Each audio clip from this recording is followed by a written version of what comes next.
G'day and welcome back to the channel. Are you sick of overly sweet frostings or have you run out of icing sugar? Well, today I've got a brilliant easy recipe for lemon zest cream cheese frosting that uses granulated sugar. It's fresh, zesty and so delicious.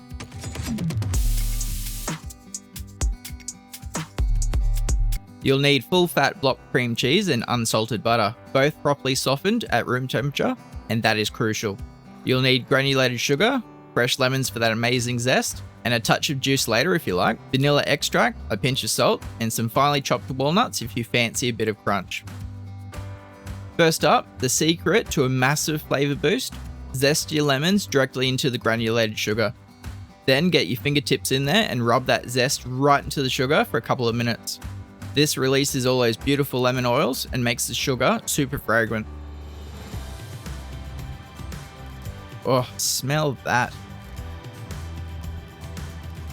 In a large bowl, chuck in your softened cream cheese and softened butter.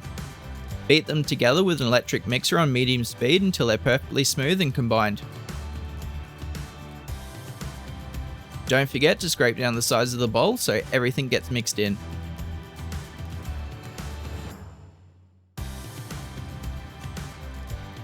Now, add that gorgeous lemon-infused sugar to the cream cheese mix. Here's where the magic happens.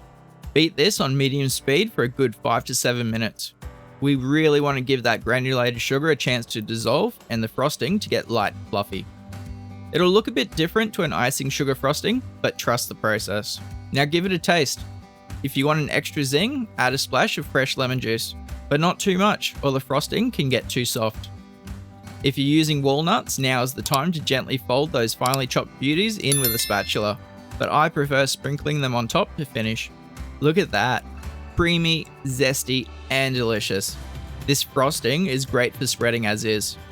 If you want it a bit firmer, especially for piping, cover it and pop it in the fridge for 30 to 60 minutes. Restaurant quality frosting, made at home with a zingy twist. Full recipe and notes in the description. Thanks for watching.